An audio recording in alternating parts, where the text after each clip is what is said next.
Hello everyone, I am Chris Williams and I am here with another review. Today we're going to be reviewing Uncanny X-Men issue 15. This cover is pretty good. It also kind of illustrates what will happen in this issue. Notice that Cyclops' head seems to be forced back. Well, he's not firing off one of his optic blasts here. This is actually pretty much tells you what is going to happen, except there's a few minor details missing from it. Mainly because even though there's a little blood, it doesn't show exactly where the wound on Cyclops is actually coming from.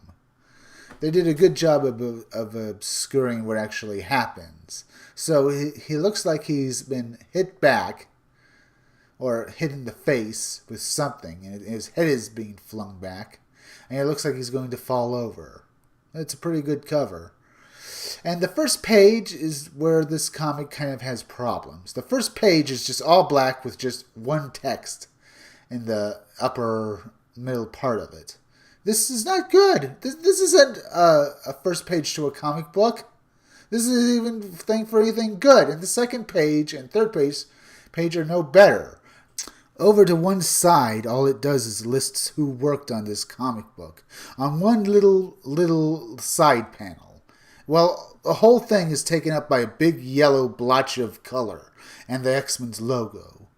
The first page is just another generic comic book page that they're using for the first true page of the comic.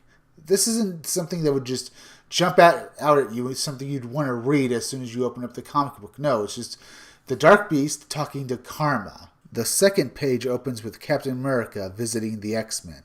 Cyclops answers the door while Havoc and Wolverine look on suspiciously at the conversation. The artwork here in this issue by Salvador Larocco is good. It's just the fact if you take a close-up of it, it doesn't look all that good. You should be at least a good foot away from it to really appreciate the art.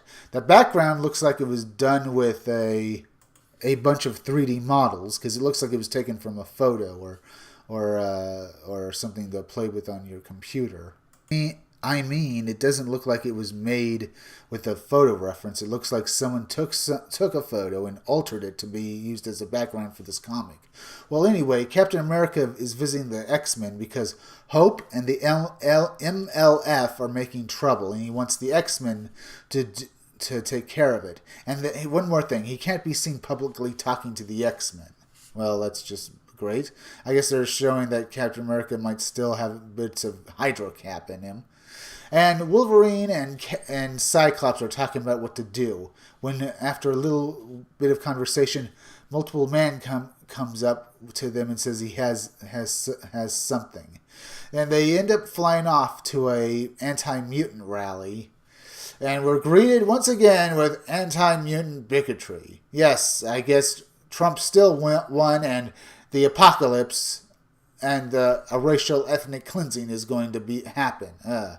This is so good. I mean, it's boring. I mean, they could have done this a little more entertainingly, but it's just, yeah, kill those mutants. And that's all I'll really say about this, because they end up, Chamber ends up beating him down. Oh yeah, beat the racist. And then they find Hope and the M.L.F. So Cyclops orders everyone to get ready, and everyone commences to bring out their powers and get ready to attack. When suddenly, Forearms bashes Cyclops from behind, even though his friends were actually behind him, and just jumps to that. So, Forearm and the M.L.F. are getting ready to fight the X-Men, and suddenly Forearms is a good 10 feet away from them, with Samurai and the other MFL members around him. And the X-Men commence to fight back against them, and Cyclops attacks with his optic blasts while Wolverine jumps on the nearest guy. All the X-Men are in this panel. This artwork by Salvador Larocco is good, and Matthew Rosenberg's writing is, well, overdone. This issue is good, but I still find it like they're just rehashing old stories here. Cyclops attacks Samurai. I don't know, is that Silver Samurai? Or did it list him as Samurai? And then we see, of all things, Banshee flying over heading towards Hope. And Cyclops decides to head out over there. He has magic teleport him there. I'm not quite sure how they know exactly where Hope is, but he lands behind the both of them. And all I can say is, what the heck have they done to Shane Cassidy? Is he a zombie now? I know he's dead, but I thought he had died again after Necrotia. And Hope there is angry and says Banshee should not attack her grandfather. For some odd reason, she now has a scar over her right eye like Cable. Well, 6 scars exactly, like Cable. And she tells Cyclops that they all failed her father, Cable, and that she's going to make this world a better place. She's going to assassinate this anti-mutant bigot.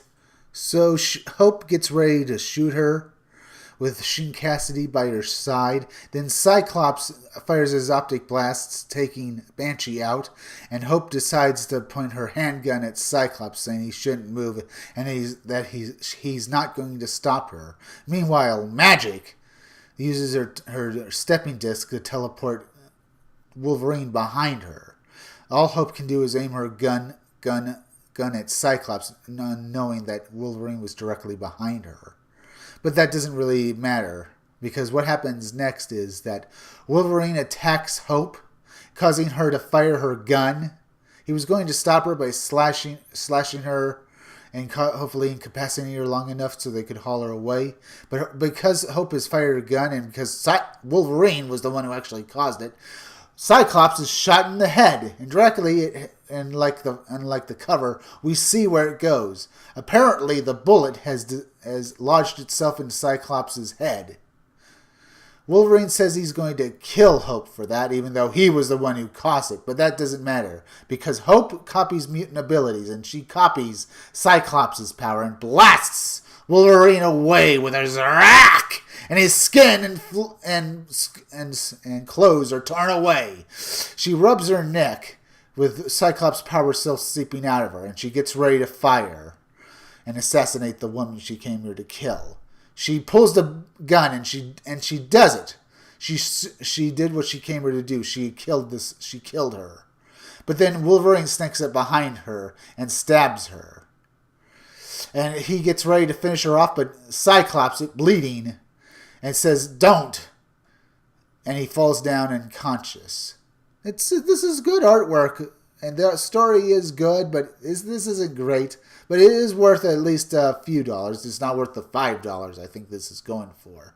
And Dark Beast is the one who ends up saving Cyclops. He says 3 days of operating on him, dodging optic blasts, he should be given an award for this. And Cyclops is now truly a Cyclops.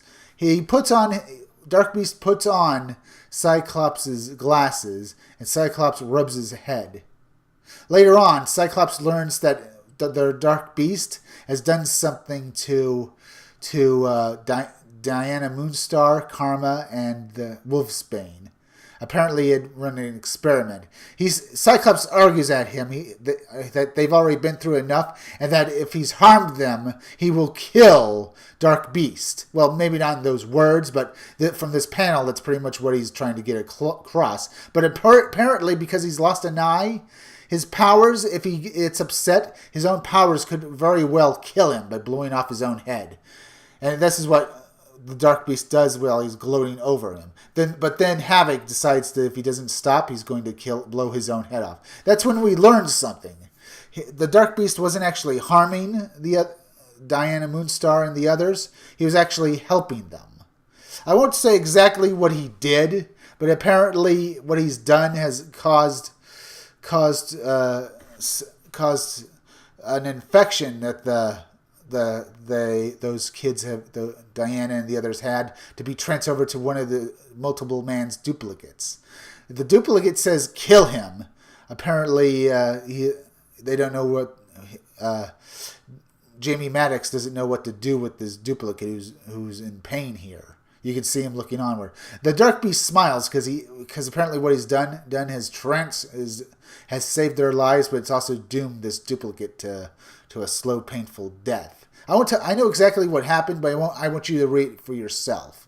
Now, if you like this issue, or if you like this review of this issue, leave a like, subscribe, and leave some comments down below. I'll see you all again soon.